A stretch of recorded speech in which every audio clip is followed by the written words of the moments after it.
So we are on live. We will go. Very good morning to all. It is our great pleasure to have you all for the Knowledge 4.0 webinar series, which is one of the unique initiative of Chennai Institute of Technology under the guidance of our Honorable Chairman, Sri P. Sriram, a successful first-generation entrepreneur, a well-known industrialist, Managing Director of MK Group of Companies.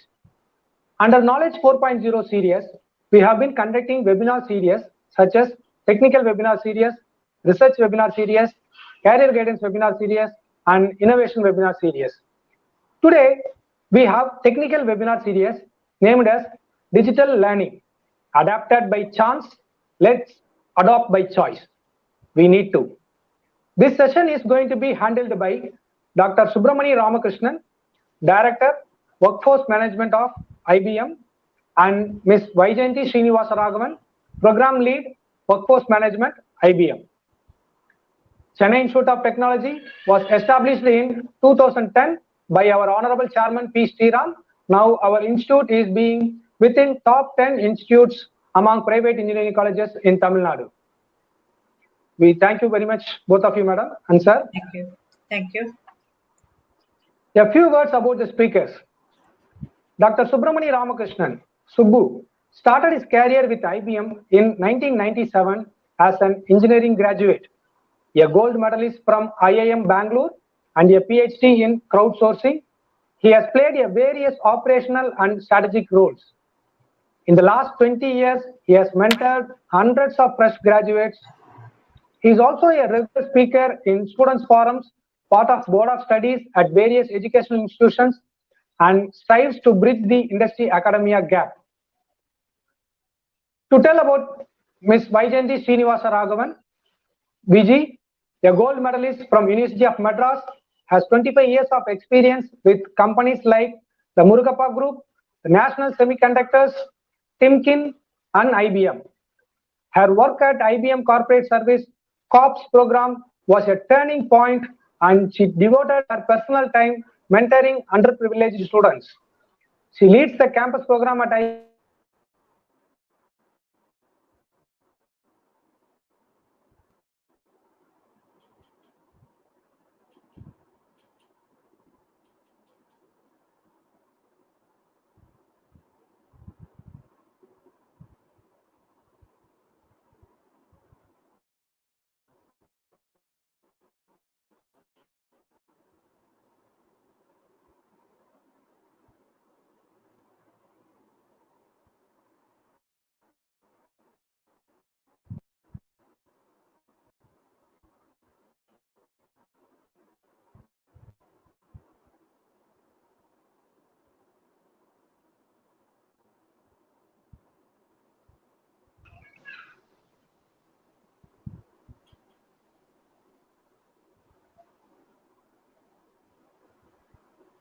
Yes, sir, you can go ahead. Okay, so I seem to be having some problem in my connectivity, but I hope I am audible, right? Perfectly, sir. Okay, and my request to my colleague Vaijayanti, are you sharing the presentation?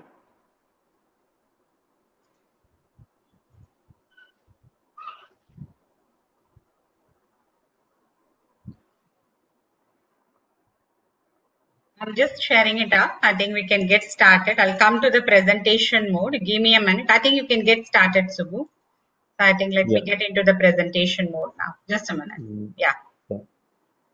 Okay. Thank you. And you may have to sync up with the slides because I'm having slight challenges in the connectivity. And thank you, friends. I see a lot of faculty members from colleges across the state, and that's really heartening to see. All the interested on this topic, and credits to my colleague for coining this, started by chance, let's not by choice. And the first things first. So I hope all of you are staying at home and you're staying safe. And we hear about what's going to happen the next few days. We are hearing from many of the IT companies. You would have heard we are not going to office very soon. So at least we'll find, many of the companies said probably 20-30% of the people will come back to office, and a lot of anxiety about the academia circle as well. Probably the first time, we say 10th life changing and all, right, and they are canceling the 10th board exams. And then for 12th as well, things are being delayed. There is a lot of anxiety, and even in engineering colleges circle, we have this anxiety of when will the colleges resume? Will we have the semester exams? If we have the semester exams, how do we do it with social distancing and all of that? When will the next semester start? How do we run the classes with social distancing? Most of our classroom space is constrained, right? So these are all the thoughts that are going on. But at this point of time, I hope all of you are staying home and staying safe. Okay, that was the first thing I wanted to tell you. The second thing is, tomorrow is Mother's Day, and there is a connection to what we are going through, because to me, my mother defines resilience. So if you see, the strongest person in the home may not be in the physical nature, but in terms of mental strength, the emotional strength, and all of that, it's the mother that defines resilience. I hope I'm audible. Yes, Bala? sir, you are audible. You can go ahead. Okay. So what says, it's Mother's Day, so I'll wish a lot of your faculty members here happy Mother's Day in advance. And the small inspirational quote that one of the colleague that you see on the screen. And for some reason, an issue in screen sharing, or we will post this screens, end of this channel, And moving on to the next, in connecting this Mother's Day, with the topic we have for today, right? As the screens are coming up. Okay. Malvika Joshi. Okay. I don't know if you have heard about this name. If this share work, probably you would see her picture now. Okay. Let me see if I can screen share. Anyway, so I won't disturb the floor, but let me presume that you can see the screens, and we will share about this. Malvika Joshi, we referred her in one of the books that we wrote as well, and this was the first story with which we started the book with. And this is also a story. This is more than the story of the student. It's also a story about the mother, Mother Supriya. She took a very bold decision. Okay, and this was a few years back. 4-5 years back, when your typical education system in the country demanded that you need to have your 10th grade, you need to do your 12th grade, you need to have great scores to secure an admission and all that. They saw that Malvika, the mother saw that Malvika had a great interest in mathematics. She used to participate in Olympiads, and the current schooling system did not allow her a lot of time to practice some of this. So that's when she hit upon the idea of unschooling or homeschooling. And in fact, she did not go to proper school, and she did not take her 12th grade exams also. She just did fantastic performance in the international Olympiads, and just because of those, she secured scholarship and admission in MIT. Okay, so that story about the mother. I think the screens are up now. The mother who took the challenge, who wanted her daughter to be happy, and in a way, this is a trend thing, I would say, and a precursor of things. If you just press enter, you may see that this is also the story about the mother, right? So happy Mother's Day once again. And in a way, this story to me, it's context of breaking the barriers of today, what we see in the learning arena. So with that, let me get into this quickly on what we will talk about today. So we will talk about adapted by chance, let's out by choice. So I think we have split this into two parts, and probably I will do the first part, and then I would request my colleague YGT to do this part of the series. Probably next week. So we have this two-part WebEd session. The first one today, next one is coming Saturday, in the same time. Right. So let's move on, and we'll talk about. So this picture, I hope, is quite familiar. What you see on this, and something that's unique. And the point that I want to drive is today on digital learning, this is the demonetization moment. And believe me, it's no exaggeration when I say this is the demonetization. And when demonetization happened a year back, a few months back, right, a couple of years back, right? So recall what all went through, right? A lot of anxiety. People were queuing for ATMs.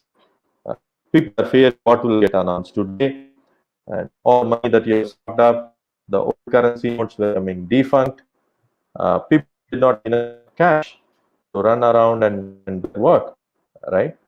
And they ran out of cash. Obviously, not all of them were equipped with credit card. But one thing that this country was blessed with, all of us had mobile phone. Okay? So they say the tough times do not last, but tough people. So this country is a resilient country. I mean, even as we go through COVID, I'm sure we will bounce back successful. Look at this. This picture tells me a lot of things. Even much later, months after this demonetization, today it's heartening to see small shops, push carts, vegetable sellers, the roadside hawkers.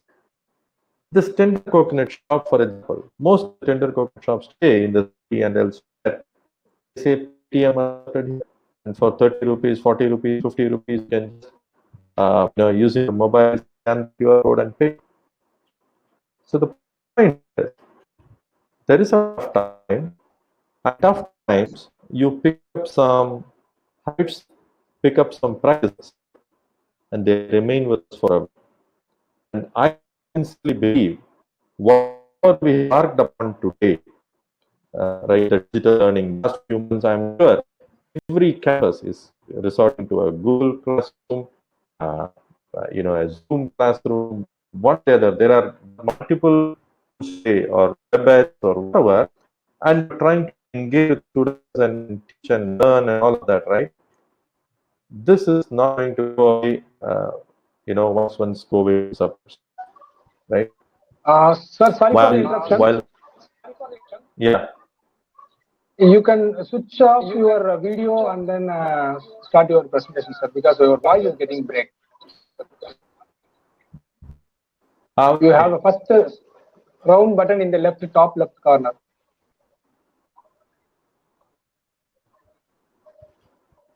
End of my video. Hope it's yes, sir. Now better. The voice is clear, sir. Okay. Sorry about that. Thanks, Bala. So I don't know if you heard all about the tender coconut story. Okay.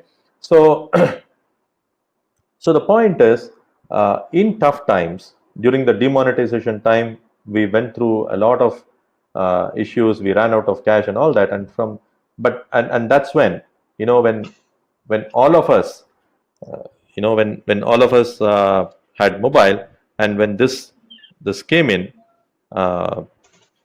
this Paytm app, that has remained. I think still some are saying the voice is not clear, and some are okay.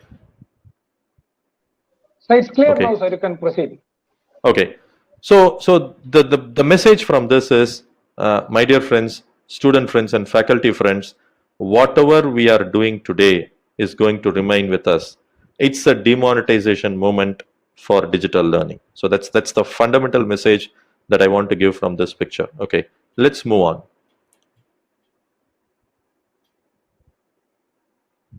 Can we move to the next slide? Yes, Yeah. I have done that. Yeah. Yeah, thank you. So that's a story. The tender coconut story was something that sticked on with us, right? And look at this. This again is a familiar site, and I don't know how many of you. I mean, I think most of us have used Ola or Uber or one of those. And this is initially, okay, there was a lot of reluctance from the drivers, from the trade unions, from the existing cartel of people who were providing these taxi services. Even today, there are frequent fights between Ola, Uber, and others. But once the Ola drivers adopted to this, it's phenomenal, right? So why it's phenomenal? Because earlier, see, with all of these digital transformation, the key is it puts the power. It has transferred the power. Actually, if you look at it, it has transferred the power from the customers to the drivers, right? To the passengers, to the drivers. Look at it carefully. Earlier, you can book a taxi, you can cancel it, you can decide, you can go to a taxi stand, you can decide which taxi you will get into, and all of that. You had all those preferences. And today, while you still have those preferences, the same preferences the taxi driver also has. The taxi driver also has the preferences, and he can decide whether to pick your ride or not. Just like you give a rating at the end of your trip, the taxi driver also rates you as a customer, right? I hope my voice is clear. Yes, sir, it's clear. You can proceed. Okay, thank you. So the second story is about how this whole digital transformation has resulted in a transfer of power, right? And today the driver can decide whether to pick your ride or not. And how does he decide?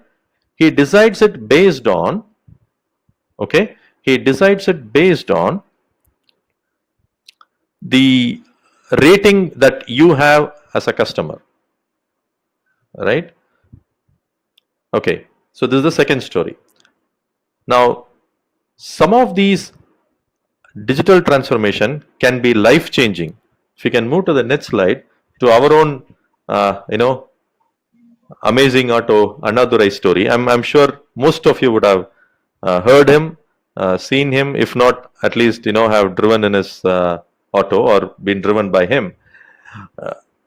He's a 6 times TED speaker, and he has embraced this technology years ago, right? Much before Ola and Uber came in, he accepted credit cards, debit cards, and he has about 10 magazines, 10 newspapers in his auto. It's a simple auto, right? And you can check out, on his Facebook page, Amazing Auto Annadurai. More than 10,000 followers, right? And I'm also one of that, right? So the examples of these digital disruption are to say that the same way today we are talking about an Ola or Uber or Paytm or Annadurai, a couple of years later, we will be talking about this digital disruption that has happened in education and the digital education, right? So let's go on to the next slide. We were thinking, okay, this digital transformation in education is years away. It will take at least 10 years, right? I don't think our college has to change or our company has to change. This is how even the organizations were thinking of those lines. And then, now what's happening? And that's why we are saying we have adapted to it by chance, because it has been forced upon us. We have not really adopted. And let me tell you what I mean by that. So if you can go to the next slide. right? All of these were with us, right? Today, most of the children who are entering the campus, and today most of the high school and higher secondary are exposed to these digital learning platforms. It can be a Byju's, it can be an Akash, it can be a Vedantu, Fitji, or whatever. Most of them are equipped with a tab, are comfortable learning from videos, right? So they are comfortable. The students are comfortable. And 7 or 8 years back, government had this vision when they constituted this NPTEL, right? 7 IITs and IISc came together and they formed this SWAYAM, right? Most of you know SWAYAM, and most of the campuses are adopting SWAYAM in a big way. SWAYAM stands for Study Webs of Active Learning for Young Aspiring Minds, right? And look at the courses that they have created. 1,700 courses, 54,000 hours of videos, right? And all for free. And we usually take pride in saying Harvard has made education free, Stanford has made all their videos free, and here our own IIT professors, you know, they are available to the students at no cost. All their videos are there, right? And fantastic lectures. And we are also seeing AICT and Anna University and various universities across the country recognizing the digital education, and they say you can carry these credentials on your certificate, right? They are allowing this, and it's just a matter of time before, you know, at least 25 to 30% of your credits come through a flipped mode or an online education where we beautifully integrate these video-based learning into our curriculum, right? So my friends, this is going to stay for sure. And from a job perspective, today already most of the students across the colleges are exposed to Coursera, Udemy, Udacity, or edX, or our own GUI platform, right? Grab your vernacular imprint of a startup, in Anna University, in IIT Madras Research Park they are, and many of the colleges, they would have got connected with GUI in one form or the other.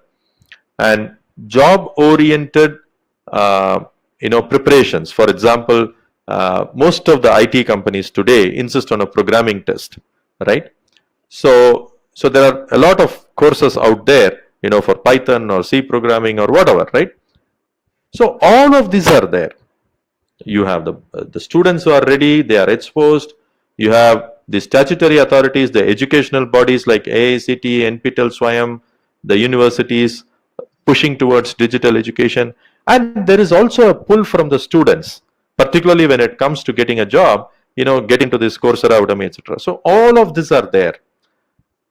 But then we were moving at snail's pace. And then comes COVID, and today we are where, we need to get there very quickly, right? So when you move to the next slide, right, I'm having a connectivity issue, but I hope my audio is fine. Bala, you can confirm once. Yes. Perfect, sir. You can go ahead. Yes. Okay. Yes.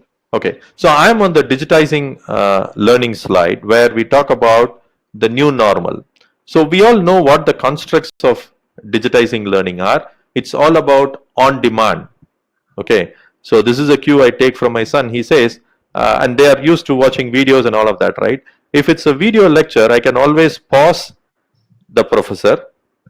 I can rewind the professor, right? So all of it I can do, and probably my mind is fresh in the early morning, or I am more the night guy where I want to do things in the night and I want to read things in the night. I'm more active in the night. So there are different so why should I think that this 40 minutes is the perfect time, perfect period, perfect calendar for me to do the class? So probably, this we have to widen our outlook today, and move away from the structured timetable, academic calendar, and all of that, right? And there will be a lot of peer learning that will happen, and more importantly, it will be personalized based on my speed, based on how I answer the quizzes, flexible, all right? And more importantly, it's on my mobile. I can learn on the go. Today, a good number of students spend about an hour each way going to the campus, right? So they can put effective use of the time. So if this is what is the digitizing learning is, are we ready for the new normal? Right? If you can go to the next slide. Are we ready for the new normal? Because all of these are there. We know digital learning is here to stay, but are we ready? And that's where myself and my colleague Vaijayanti, when we were discussing, we have been adapted to this by chance today because of this COVID situation. But how do we adopt it? But before we go there, what's in it for me? If you can go to the next slide. What's in it for me? And I would like to borrow some of the things I picked up from my psychology course, right? And sometimes it will be a little discouraging, when I talk about this. If you can go to the next slide, where you have Skinner and Pavlov's picture, Vijay, because my screens are not refreshing. I'm sorry about that. So it's a little disappointing, when we say that we take some examples of animals and then say that's how we behave and all of that. But end of the day, that's what it is. And this is a phenomenal psychological research work, and this school of psychology is something that's even relevant today when we design some of the things on customer behavior and all of that, right? So the behavior is conditioned, okay, by structured experiments. That, for example, if you look at Pavlov's experiments with the dogs that he did, so there is an unconditioned stimulus and an unconditioned response. What I mean by unconditioned is it happens naturally. For example, when the dog sees the food, there is a salivation that happens, right? So that's an unconditioned stimulus, which is the food, and the unconditioned response is, you salivate, right? And let's introduce a conditioned stimulus, say ringing of a bell. You ring a bell, the dog doesn't salivate. The ring of the bell or the sound does not mean anything to the dog, so it doesn't salivate. But suppose he repeated these experiments wherein he rang the bell and then showed the bone or the food, and then the dog was salivating, right? And he repeated these experiments. So the conditional stimulus now was the bell. He rang the bell and then he showed the unconditioned stimulus, which is the food, and then the dog responded. Actually, the dog is responding still to the food, okay? But over a period of time, when this is repeated, just by hearing the sound of the bell, the salivation starts. So that's the conditioned response that comes in. So why am I talking about it? Let me give you a little more theory so that we are a little careful when we get into this digital world of learning and whatever we are getting into, right? I just wanted to have a word of caution, because in some of the other addictive things we have gone a little too far. So that's why I just wanted to give a bit of theory here. So the operant conditioning, the way it works is, there are various ways by which you reward, the response, right? So, for example, you have positive reinforcement. For example, when a child does something well, you give a chocolate, right? So you give something that is pleasant, so that the next time the child thinks that if she or he exhibits that behavior, he or she will get a chocolate, right? That's positive reinforcement. Then there is negative reinforcement. Negative reinforcement is, there is something that is undesirable or a negative thing happening to that individual, right? You reduce that. So, for example, in the prison, if the prisoners behave well, probably the undesirable thing or the negative thing, which is the duration that they have to spend in the prison, the term is reduced. The prison days are reduced. So you're reducing the negative or undesirable thing. So that's also a reinforcement. The prisoner starts behaving well, so that this negative thing is taken out, which is, the number of prison days are being reduced. That's what. The third way this gets reinforced is by punishment. So, for example, if somebody takes a leave, somebody is repeatedly late to office or to factory, so probably their salary gets cut, right? That's a punishment. Then extinction is, if you take out these reinforcements, probably the old habits may repeat. So this is the operant conditioning part. So I'm not here to take a psychology class, but what's in it for me, if you can move to the next slide, we have become something like this, right? We have been tuned, we are being conditioned by some of these. It may be hurting when I say this, but let me give you a couple of examples to reinforce as to why I say this, right? Our behavior, what we call as, products that change our behavior, are all around us. Let me, if you can move to the next slide. And this is not something that I tell, but this is something that right from the mouth of, Justin Rosenstein, who created this like button in Facebook. Okay, and look at this like button. What has created us, and how different our behavior can be defined, if not by Pavlov's theory or Skinner's theory, right? So what has it created in us? How many of us post something, and including me, by the way, okay? So when CIT posted this, that there is a webinar, I immediately shared it. And I went and looked at how many people liked it. I saw the last time when I shared it, about 17 people liked it. And then there was some 4,000 views of that post.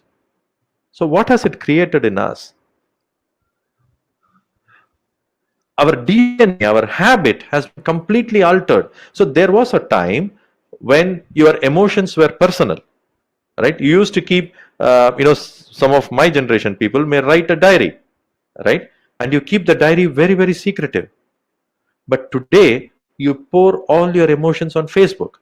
And it's not just that. If people are not reading what you're writing and not liking, that has become a big disorder today. So much that in most of the mental health hospitals, be it NIMHAMS or other areas, this digital de-addiction is a big therapy, and people are getting admitted for this. They get admitted, and it's not a joke. Today, if you take, for example, today I was reading the Times of India. It says the average time spent by somebody on the mobile screen, take a guess, average time, 280 minutes per day. That's not a small time. And 3 years back, when they did a survey of close to 1 lakh people, they were just saying how many times you are touching the screen in a day. 2,617 times you are touching the screen. Right? What's happening? Can you see the connect between what I was saying about the dog stimulus and us?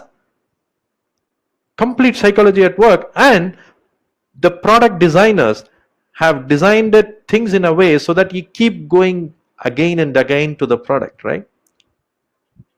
And if this is not enough, Facebook, so this is another quote, if you can move to the next slide, by Tristan Harris, and he's a former Google employee, and he says, the danger today is that our choices are not free as we think they are. A handful of people working at handful of technology company, through their choices, will steer what a billion thinking today. Very true, right? Today, when you buy a product in Amazon, what do? You look at who else has bought it. What are the viewers saying? You really don't know who they are, but you start trusting them, right? I can go on and on some of these digital examples. And why I am saying that is, the digital product, if designed well, can get us very, very addictive, right? And maybe that's where the cue is.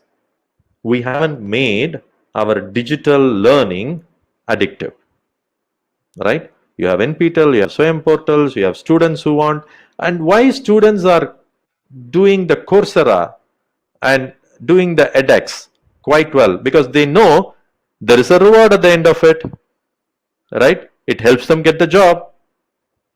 But then, why are they not doing the same thing? Why the same pull is not there for some other beautiful courses that are there in NPTEL? Why it is not there? Then probably we have to look at how we are doing things around this, right? How we are designing this product. So, and that's precisely what the second part of the series is. Next Saturday, which my colleague Vaijanti will talk about. But before that, let me tell you one example on this, and this is quite alarming. If you go to the next slide, when I look at Gartner's report, there are a series of prediction, right? And one of the prediction is really worrisome. By 2024, the World Health Organization will identify online shopping as an addictive disorder, right? This is worrying.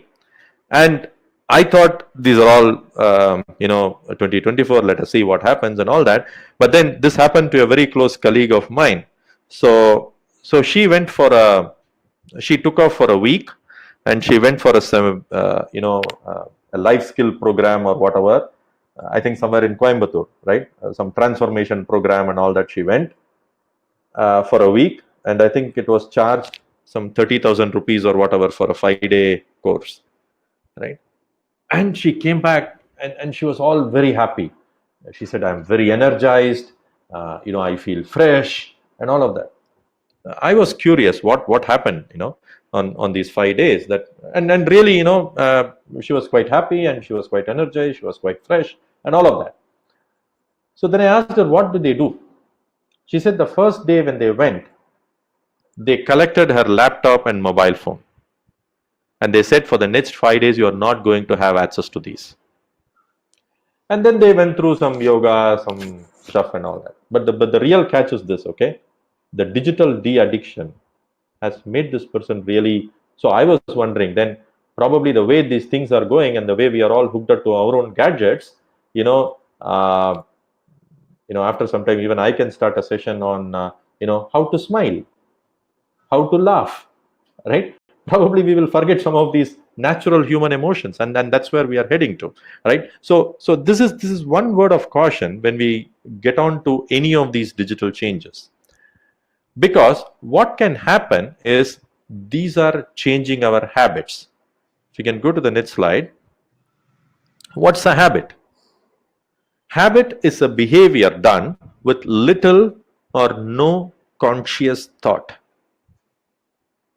A behavior done with little or no conscious thought. So for example, you get up, what do you do the first thing?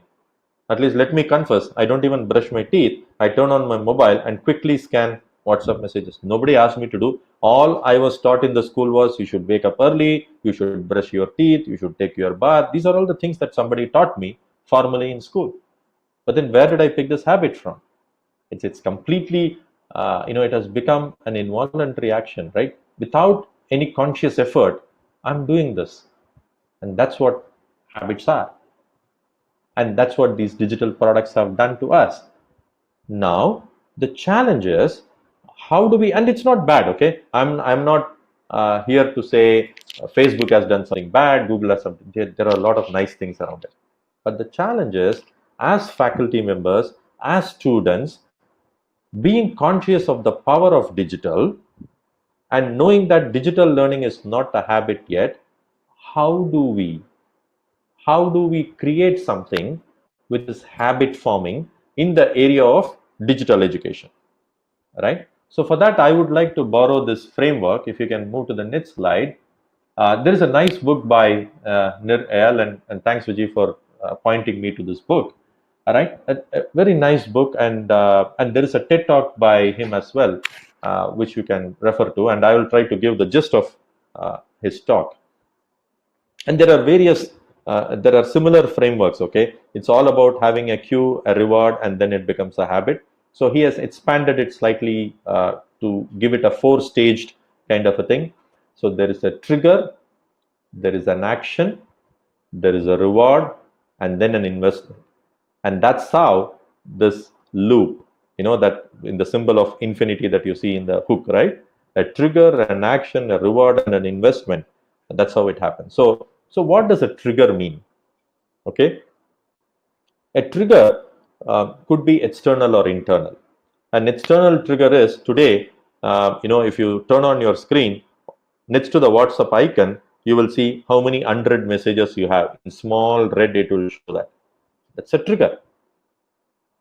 Or you will get mail alerts, message alerts. So these are all external triggers, for you to take some action. Then you immediately get into it, see what it is, and then, before you realize, you have spent 30 minutes already on the screen, right? It gets addictive. Then from one to another, you keep going, right? So that could be an external trigger. Internal trigger, and this is where the products have been designed quite well. You have emotions, right? And what they call as the emotions could be positive or negative, and most of these address the negative emotions or the negative valences we have. There is an emotional negative valence that we carry, many of them, and that's the precise emotions that these digital products are addressing. For example, when you are in doubt, where do you go? You go to Google. When you are feeling a bit down, where do you go? You go to Facebook. When you get bored, what do? You get into YouTube and keep scrolling forever. At least you would have spent 30 minutes before you realize that you have spent that much time.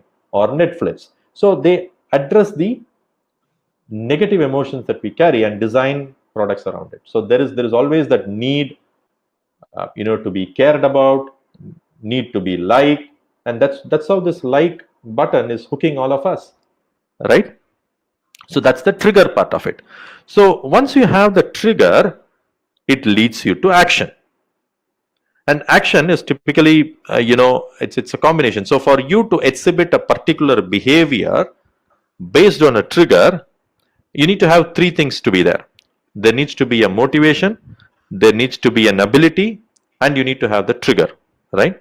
So a behavior is a function of three things: motivation, ability, and trigger. So for example, right, let me take this, I am in this session, live session with you, and I'm also having my phone in front of me. Okay, I am getting a call. That's a trigger, right?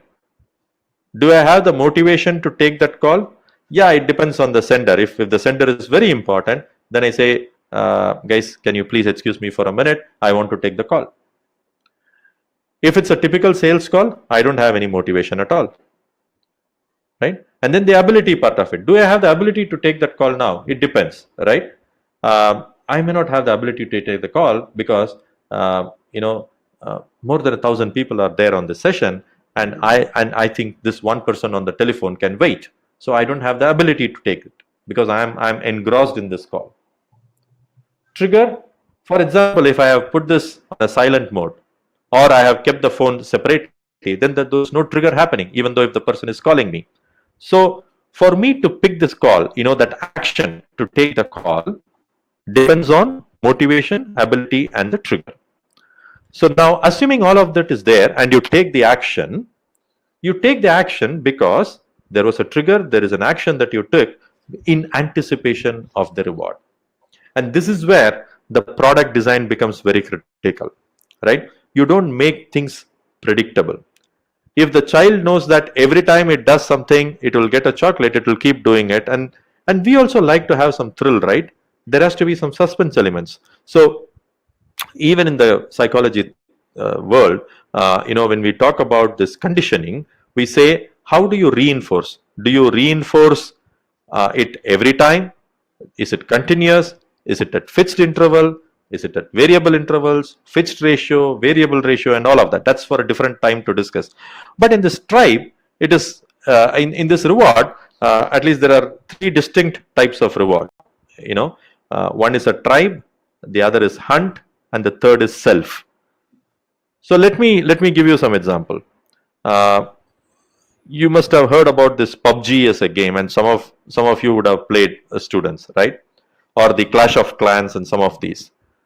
So there is this inherent urge in us, right, to be recognized among our peers, among our fellow students and all of that, right?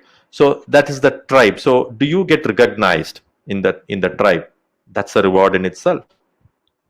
The second is second variant of reward could be hunt. What do you mean by hunt? For example, when you open the Netflix or when you open your Google News feed, you keep scrolling down, and keep going on and on and on, right? Till you find something that you are interested, and then from there you keep going on to something else and all of that, right? So that is the hunt part of it. And then the third is the self, right? Am I audible? Yes. Okay, sorry about that. Okay, because I was getting some comment that repeatedly voice is interrupted. Okay, so the third part is self. The self is, for example, even a silly game like Candy Crush, right? You keep going on and on to the next level, because here you are improving upon yourself, right? Going to the next level, right? So these are some of the reward mechanisms. So as we design some of these, and that's for the next session on digital learning, we need to look at how do we create the reward mechanism in there, right? And then the last is investment. Investment is how do we get the person hooked onto it?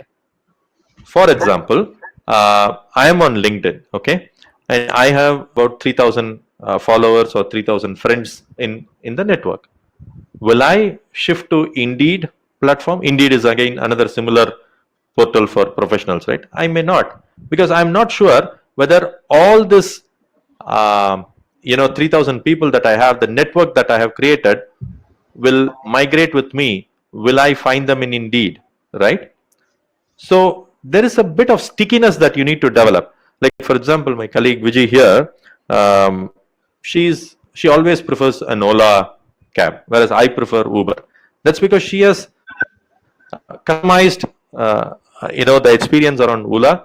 Ola has customized experience for her, the user experience, and she has also loaded Ola money, etc. So she prefers always Ola. Even if I say, why don't we go by Uber, she prefers Ola. So how do we develop that stickiness around the product? So the point I'm leaving you with is this hook is a habit forming framework, a nice one. And Nir Ayal is the author of this book, Hooked: How to Build Habit Forming Products. And it may be a worthwhile reference for us as faculty members and as students, because in this, believe me friends, we have to take the students along, right? So how do we do this co-creation, right? Together, we need to do this. So if we can move to the next slide, and this is something that I was talking to the CIT chairman, Mr. Sriram, as well, on what we should be doing. How should our product look like in digital learning? It should be like the Netflix, right? Earlier, before Netflix was there, you had to scroll multiple sites, multiple portals. You really don't know where, what was there. And these guys look at it. The key is, how do you aggregate? How do you curate, right? How do you create some content wherever it is missing? And how do you customize it for the users, right? That's the key. Today, for example, if you just type in Google saying learn Python, you will have 50 links. There is also a website called learnpython.com, right? There are 50 sites, and by the time you spend 1 hour on each of the site to look at their video and then decide whether to pursue your studies there, time is lost. You don't have that much time, right? So you need a platform. That's what we may have to create in our campuses. How do we aggregate the content first? How do we curate? Curate is all knowing where the right content is available and making it available. So we need a Netflix of education. So that's the thought I would leave it with you. So we are all here. If you can go to the next slide. And this is a nice picture of a raven or a crow, right, which sees how things are happening, how people watch and obey the signal. And this is a very intelligent bird, by the way. Crows are very intelligent, right? And it takes the pedestrian, the zebra crossing to cross the road.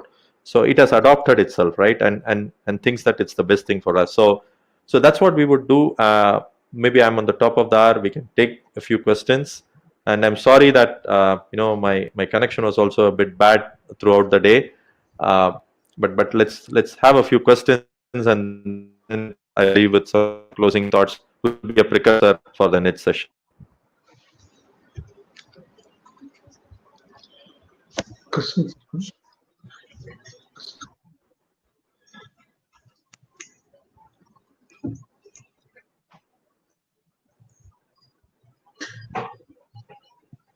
Sir, good morning, sir. Good afternoon. I guess you can type it on the. Yeah. Morning, sir. Good morning. Yes. Morning, sir. Thanks for your wonderful Thank session, you. sir. I Nice to missed see you, the sir. opening, and now I joined. I was hearing your presentation. You can the chat the questions. I have summarized some questions. I will ask. Manikandan, digital learning, how to adapt for students if they are not having, if they are not actually if they are not having internet connection nearer to their residential.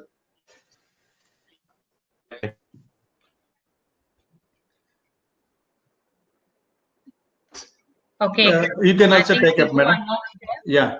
So I'm not sure if you're there, but thank you, Manikantan, Yeah, I'm sir, here. for asking that question. That precisely one of the area that we have to focus on, given that we are going to get into the online mode of education, what we call it is a flipped mode of education going forward.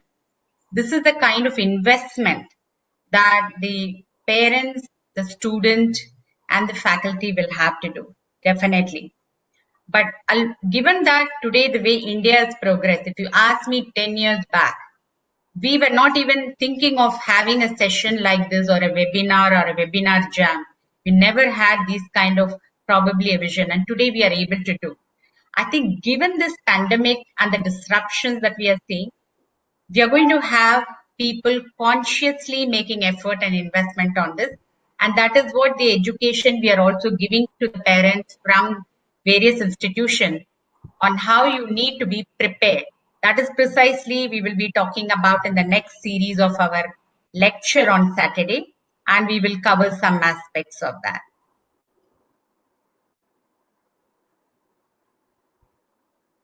Question, Venkateswara Rao.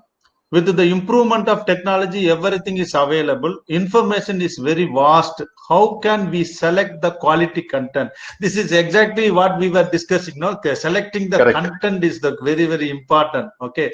If you take Python, so sir also covered. There are many courses are available. So how to choose?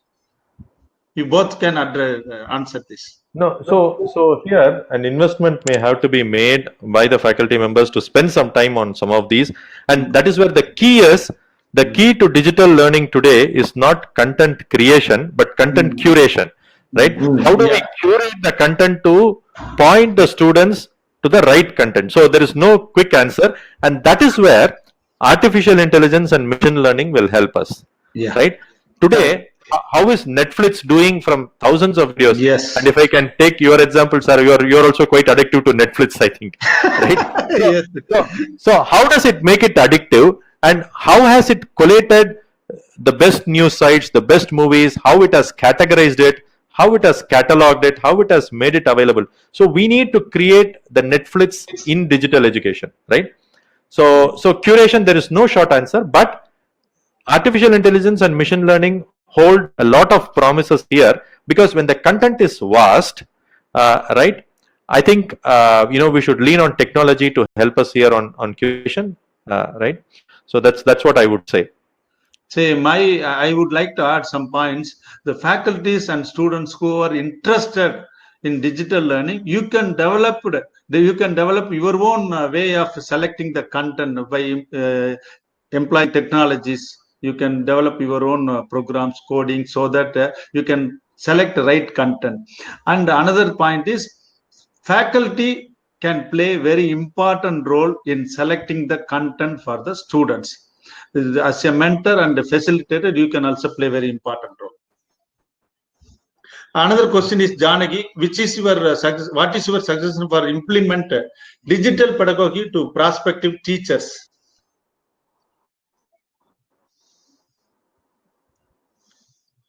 What so is here I would think, yeah, here I would think and in industry also we are facing the same situation, okay, which is a lot of unlearning has to happen, right, and that is the most difficult part. Okay, today the way we are doing, why we said adapted by chance, is we are forced, we have no other option. But what did we do?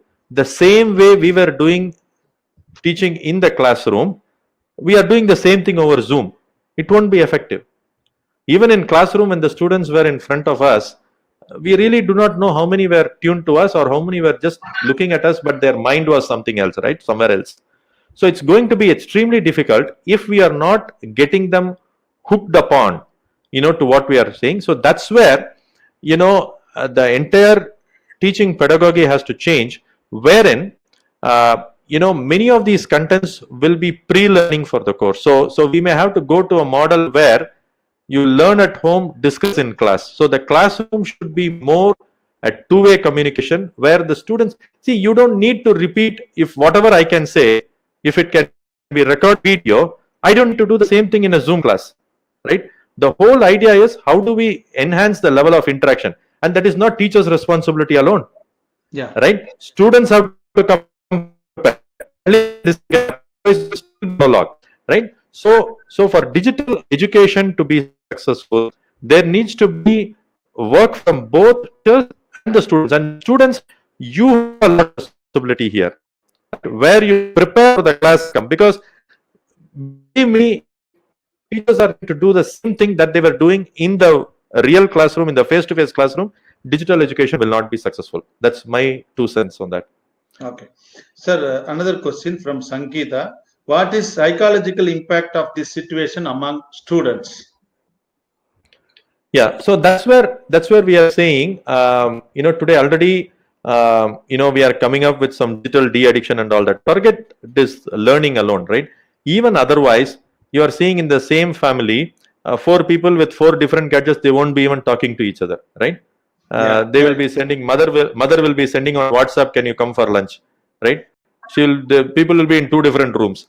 So that is already happening. So that is where we are saying it's not a complete online education that we are talking about. We are talking about a flipped mode where I'm sure, after 3 months, 6 months, we will start resuming classes.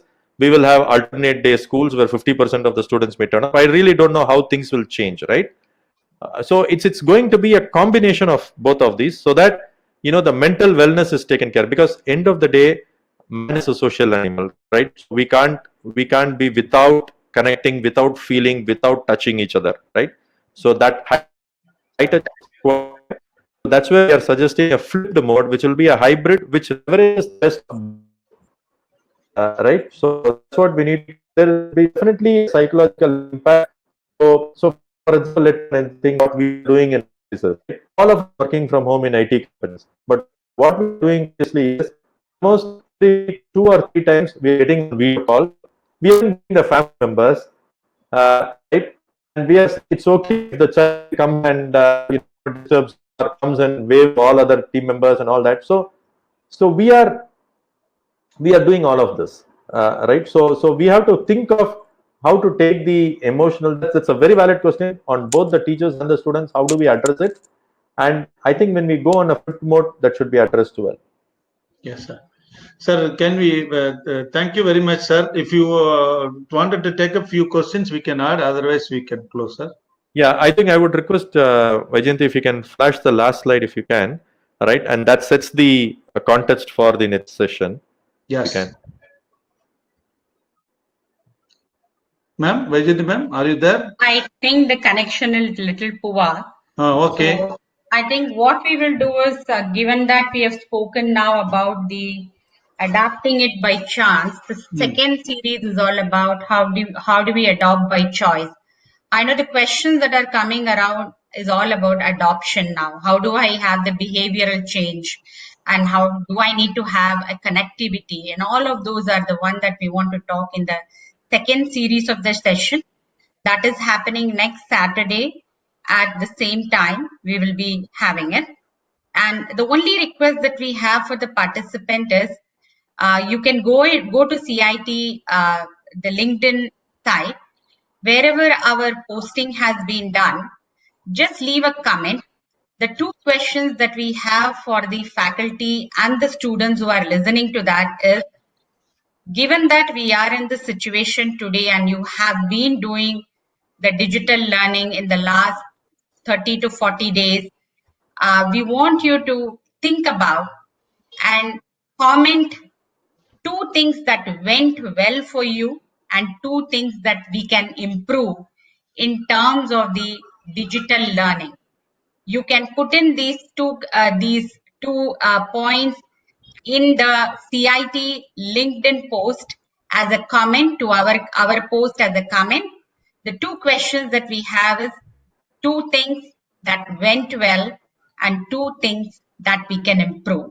I think this is what we want to leave it. So next Saturday, 16th May, 11:30 a.m., we will have a follow-up session. What we spoke today was on the overall framework, how the digitization needs to be looked in the world of the online learning. And the next series is all going to be adoption and how the framework needs to be executed. That is the second portion of the talk that we will be having. So over to you, Sriram sir. Yes, ma'am, I agree with you. Yeah, let them give their feedback and the comment. Then we will continue next week. So, like other participants, my faculty, my student, and myself also having lot of questions. Everything, but it is exciting. It's not because something we are exploring newly. Phenomenal. Yeah. Yes. Yes, sir. And sir, speak. Sir. Ma'am, then we will wind up, ma'am, next week. You give your comments, ma'am, then we'll close. It's an yeah. Thank you. Can we close the session, sir, now? So my request is, we would like to hear from you. If you can leave those two comments that my colleague said. So CIT would have posted this thing, right? So below that, you just put last 40 days, you have been doing teaching over Zoom and all that. Both as a student and a teacher, two things that went well and two things that you think can improve, because that can help us set the context for you can just you can see the screen, hopefully, I think so. And below the Chennai Institute of Technology posting, you can just click on comment in LinkedIn itself, right? And you can share it. Okay. And I would like to really thank CIT management, Sriram sir, Bala, and all the faculty. And also very interesting to see significant number of faculty from across the colleges in Tamil Nadu and the country joining for this session. And I'm sure together we are at a momentous time. So as I said earlier, just like today we are talking about Ola, Uber, Paytm and all that, 2 years from now we will be talking about what we did in digital education, right? It's going to be really transforming. Thank you. Thank you, ma'am. Thank you, sir. Thank you. Thank you for all the participants.